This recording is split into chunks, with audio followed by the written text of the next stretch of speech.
Most people know that stocks and bonds are both types of investments, but do you really understand how they work, how they generate income, and what risks they carry? In this video, we'll explore what really separates stocks from bonds. We'll begin with simple explanations and examples, then dig deeper, and finally end up with a comparison that'll help you understand the main differences. Hey there, this is Mavic Finance, where investing concepts are explained in a simple way. Before we dive in, a quick disclaimer. This content is for educational purposes only and is not financial advice. Now, let's get into it. What is a stock? A stock, also known as equity, represents ownership in a company. When you buy a stock, you become a shareholder. That means you own a small part of that business, a slice of its profits, its assets, and even its decision-making, if you hold voting shares. Stocks generate income in two main ways. Capital gains. If the company performs well, the stock price may increase. You can then sell it for more than you paid. Dividends. Some companies return a portion of their profits to shareholders in the form of regular cash payments. However, not all companies pay dividends. Fast-growing companies often reinvest profits to fuel further growth instead of paying out dividends. Stock prices are influenced by many factors. Company performance and profitability. Industry trends. For example, technology is the actual trend. Economic conditions such as a growing period or a recession. And investor expectations. Because of this, stock prices can fluctuate significantly, sometimes within minutes.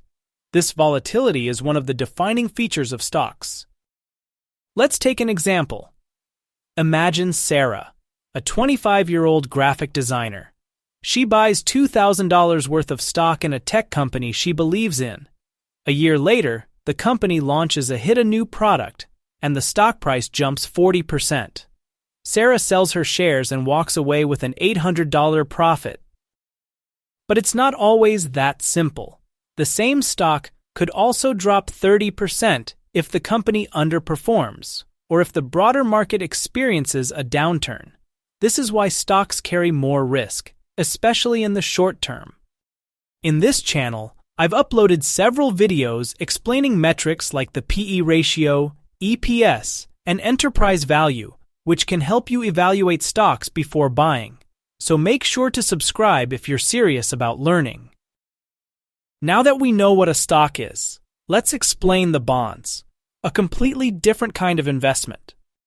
A bond is a debt instrument. When you buy a bond, you're essentially lending money to the issuer. This issuer could be a government, a corporation, or even a municipality. In return, the issuer promises two things: to pay you interest at regular intervals, called coupon payments, and to return your full initial investment at a future date, called the maturity date. These two concepts are very important when investing in bonds: the coupon payments and the maturity date. Let's use a simple example. You buy a bond for $1,000 with a 5% annual interest rate. That means you receive $50 every year as interest. After, say, 10 years, the bond matures and you get your $1,000 back added to the coupon payments. So far, so good. But here's where it gets interesting and a bit more complex. The price of a bond in the open market can change, even if the interest payments stay fixed. Why? Because of interest rates. Let's continue with the 5% bond that pays $50 annually. Now imagine interest rates rise to 6% in the market. New bonds are being issued that pay $60 a year instead of $50. Compared to those, your bond is less attractive. It offers a lower return for the same $1,000. To stay competitive, the price of your bond must drop. This price drop increases its effective yield to match the new market rate. On the flip side, if interest rates fall to 4%, your 5% bond looks more appealing. New bonds are only offering $40, but yours still pays $50. Investors may be willing to pay more than $1,000 for that bond now. So the relationship is simple but powerful. When interest rates rise, bond prices fall. When interest rates fall, bond prices rise. This can be explained mathematically using the bond pricing formula.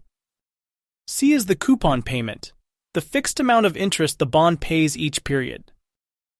R is the interest rate or discount rate. This reflects current market rates and is used to calculate the present value of future payments. F is the face value, the amount the bondholder will receive when the bond matures. N is the number of periods remaining until the bond reaches maturity. As increases, the denominator in each term becomes larger, reducing the present value of each future payment, and thus the bond's price. However, bonds aren't risk-free. Here are the three main types of risk. Credit risk, because the issuer might default and fail to pay you back. Interest rate risk, that could affect the value of your bond if interest rates change. Inflation risk, given that the interest you earn might not keep up with rising prices, reducing your real purchasing power. Now, let's create a comparison between these two types of assets. Ownership. When you buy a stock, you actually become a partial owner. With bonds, you're not buying any ownership. Income source. Stocks can provide income through dividends or capital gains. Bonds offer coupon payments, and if you sell your bond before its maturity date, you might receive a price that is either higher or lower than what you originally paid, depending on market conditions. Risk level. Stocks tend to carry a higher level of risk. Bonds are generally seen as lower risk investments, though they're not risk-free, depending on the type. Return potential. Over the long term, stocks typically offer a higher potential return. Bonds usually offer lower returns. Use in a portfolio. Stocks are often used for growth. Bonds are typically used to add stability and generate income. In the real world, most investors use a mix of both. This is called diversification. Younger investors tend to focus on stocks because they have time to recover from market swings and aim for long-term growth. Older or more conservative investors may lean more toward bonds for steady income and lower volatility. Here's an example. Mark is 30 years old and planning for retirement. His portfolio is 80% stocks and 20% bonds. He's willing to take risks now to grow his wealth. Meanwhile, Jane is 60 and preparing to retire in 5 years. She's 30% in stocks and 70% in bonds, focusing on income and capital preservation.